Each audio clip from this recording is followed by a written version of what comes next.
So, you liked All-Star Weekend too, didn't you? Oh, you didn't? Okay, cool. That's what I thought. I thought it was just me.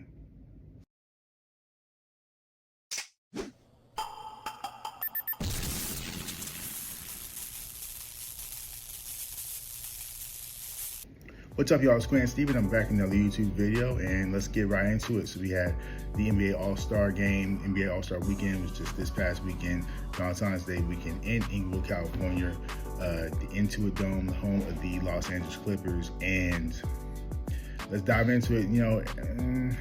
The weekend, on a scale of 1 to 10, I probably have to give it about a 4.5, maybe a 4 overall. I'll be honest with you, I didn't watch the celebrity game. I didn't watch the Rising Stars game. However, that was actually a pretty good contest from everything I've seen. I went ahead and saw the highlights afterwards, and I was like, okay. I saw how they competed. I really liked the format. They've been doing kind of the 14 format the last couple of years. They'll have like a G League team, and then they'll have like 3 combined teams of rookies and sophomores playing. Vince Carter representing the team, Tracy McGrady representing the team, Carmelo Anthony representing another team. And pretty competitive games. They kind of did the quarter format. All of them are close, had jam-packed action. You can see from the highlights, they were playing defense. At least, trying to play defense. Obviously, again, we're not expecting a playoff-like atmosphere or playoff-like effort. It's not the finals, it's just the All-Star game, but, just pick-up game effort, Don't let it be a layup line. And I thought they did a good job of that. Judging by the highlights, that might be one of the highlights of the weekend, to be honest with you. Ended up winning MVP honors of the Rising Stars Challenge, and Team Vince ended up winning the overall Rising Stars Challenge as well. Again, there's nothing notable about the celebrity game. There really weren't that many celebrities that I really knew of that were in the game to be like that. It just feels like that one's kind of fallen by the wayside a little bit. We haven't had some of the bigger names, right, like a Kevin Hart or something like that, enter that contest in a minute. So it just wasn't much to write home about. You already got players that are playing the game that it looked like they haven't barely picked up a basketball, so it's not the most entertaining from that aspect anyway, and then he had that. So not much to write home about the celebrity game. Now on the Saturday night, and it's funny because I didn't even know that they had, or I forgot that they had even eliminated the skills challenge until I looked and I say, wait a minute, there's only 3 events on All-Star Saturday night. Yeah, remember last year when Wemby and Chris Paul were in it and they pretty much dogged their portion of the skills challenge, and that pretty much was a death knell for the skills challenge. And so that's gone. So now we just had shooting stars, we had the 3-point contest, and of course we had the slam dunk contest. So the shooting stars challenge was up first. That's another one. Just not too much to write home about it, but Team Knicks won that game, or won that challenge, or that competition rather. It was Allen Houston, Jalen Brunson, and Karl-Anthony Towns. I didn't even know that they had changed the format of that competition. Turns out it used to be there was a WNBA player, an NBA player, and an NBA legend. And they changed the format of that, so now it's just a legend and 2 NBA players. So there's that. They won that challenge, and that was pretty much that.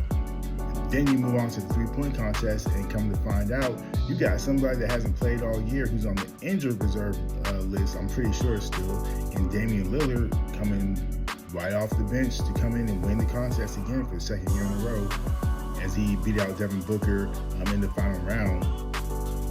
In a star-studded event that has become the highlight of All-Star Saturday night. Sad to say, because if the most entertaining part about the night is shooting 3-pointers from a rack, that kind of says a lot about All-Star Weekend, right? So that's just kind of where we're at with it. But Damian Lillard defends his crown, and there we have it.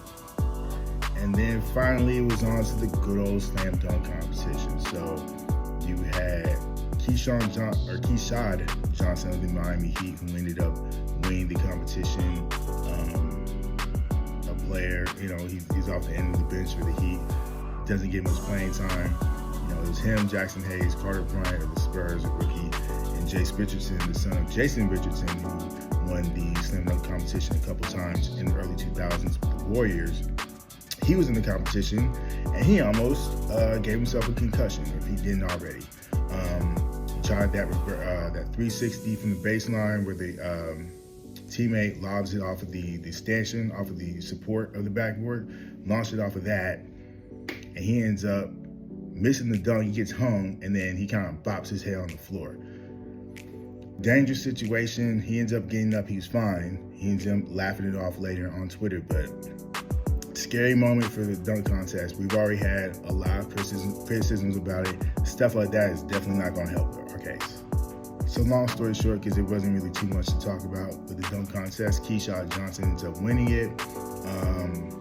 He had some pretty good showmanship because he ended up doing one of his Bay Area dances after each one of his dunks. So that was cool to at least see that he was trying to get hype and get the crowd hype and into the contest. And he had some good dunks. He threw down some good dunks. But again, this highlighted a point that I've said in one of my shorts and one of my videos in the past. Creatively, we're just a little bit bankrupt with the dunk contest. And again, you see people clamoring on social media right after it was done that, oh, it's trash, it's dead in the water, and it's just like, how long do we have to keep seeing this continue on and on and on? They're calling out John Morant, Anthony Edwards, and Zion Williamson saying, why didn't y'all enter the contest? But I'm going to be honest with you, if they had entered the contest, it would have been more of the same thing. Because what dunk at this point are you trying to see somebody do that you haven't seen done before? It's just not much that we haven't seen yet. And do you really think those guys are capable of pulling that off? Because if they don't, they're just going to get criticism for doing what's considered nowadays a pretty good dunk. It's funny because if you were to go back 30 years ago and you were to do these same dunks now, then that dunk contest would have been remembered throughout history. Forget that you didn't really know the names. I mean, you've been pulling off crazy dunks. Keyshawn Johnson had a dunk where he did like the Michael Jordan Rock the Baby over E40, and he threw it down with his head behind his head, with his hand behind his head. Clean dunk. 30 years ago, that would have been a unanimous 50. I don't remember what the score was on that dunk. He probably got a pretty high score compared to the others, but I understand the complaints. I hear the complaints. I feel y'all on some of the complaints, but what else are you expecting these guys to do that hasn't already been done? And yet again, to be honest, if we're just at that point now where we just don't know where else to turn to, yeah, it might be time to put a fork into the dunk contest. It might be it. So there's that. Keyshawn Johnson wins. And he's a new dunk competition winner. And we'll see what they do next year. We'll see if any high-profile names enter. Maybe that will help some things with ratings. If not, I don't know what else Adam Silver can do but pull the plug. Now, I'll be honest, up to this point, I know I gave it a 4.5 out of 10 overall. To this point, before All-Star Sunday, All-Star Weekend was a strong 2 out of 10 at best. That was mostly the bad part. I was pleasantly surprised by the game. The format seemed to work. You know, you had the 3 teams, the Stars, the USA Stars, the USA Stripes, and then the World Team. And then you had them play kind of a round-robin sort of tournament thing, where they did one quarter. It was the Stars versus the World. Then it was the Stripes versus the World. Or no, the Stripes versus the Stars. Something like that. It was like vice versa. And then the last one was the Stars and the Stripes again. Players seem to get well to it, and you got to thank guys like Wemby, and you have to thank guys like Anthony Edwards, and you have to thank guys like Kawhi Leonard, who almost didn't even show up to this weekend because he wasn't voted in somehow. The guys really played hard for the most part. Now you had your Lukas and your Nikola Jokic's that didn't really play that hard, and we kind of noticed that at the first game. And the coaches did the right thing. They pulled the plug. They said, hey, if you're not going to play hard, if you're not going to compete and put on a show, you can sit on the bench and watch the rest of the game. And that's what they did. So shout out to the world coach for that. But Wemby came to play. I think he had like 33 points. He had really good numbers throughout the 2 games that the world played. Anthony Edwards ends up winning the MVP award. playing well, especially in the last game. They really blew the stripes off the floor. And then in that third game, Kawhi Leonard just put on an absolute show. In essentially what was a quarter, had 31 points on 11-13 shooting. Just unbelievable, an unbelievable scoring exhibition, which made it even better because the teams were actually trying to play defense against him. He was just torching them. He was that good. And not to mention the first two games, we were pretty much down to the final buzzer of that quarter. So I think overall they got something going with this quarter format. The question is, are they going to go back to East versus West, or are they going to keep USA versus World?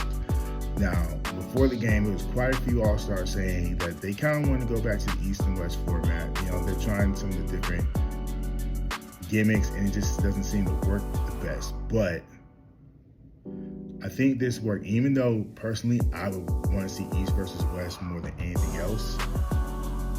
With the success of this game, and then side note, as it turns out, the NBA All-Star Game had 8.8 million viewers, which is the highest total since 2011. So when you combine those two things, obviously it's on NBC, so that kind of helps a lot too. It's on network television versus on TNT, which is cable television. But still, when you combine those two things, I think we have something that might be here to stay. So I think they should go back to East versus West. But if you keep the quarter format, I have to wonder how they're going to work that in and keep East versus West. If they can find a way to do those two things and combine the both, I would rather prefer that. But if they're going to keep USA versus World at least for one more year, then that's fine. If this is the effort that we're going to get and this is the results that we get. So I was pleasantly surprised by it. It's pretty good games. And then one last thing of note, next year's All-Star Game will be in Phoenix, Arizona. They announced it, I believe, on Sunday around halftime of the game. So yeah, so it won't be moving too far from LA. It'll be in Phoenix next year. But overall, like I said, 4.5 out of 10 for All-Star Weekend. There are a couple of good things to really lean on and build on versus last year. But there's still a lot to work on, if you ask me. Again, the USA versus World format, I think, works better for Olympic years, and then in every other year you can do East versus West, but that's kind of what we got with it now. So it was a good game, so that's the most we can ask for from the All-Stars. So let me know what y'all think in the comments below. Did y'all actually enjoy All-Star Weekend despite my intro, or did you not enjoy it like most people didn't enjoy the weekend overall as we expect? So thank y'all for tuning in. Thank y'all for watching. Like, share, comment, subscribe as always, and hit the notification bell. That way you can get any notification every time I drop a new video or a new short. Y'all can be anywhere else in the world, but you're here with me, and I appreciate that. Again, thanks for tuning in. Until next time, Glenn Steve out.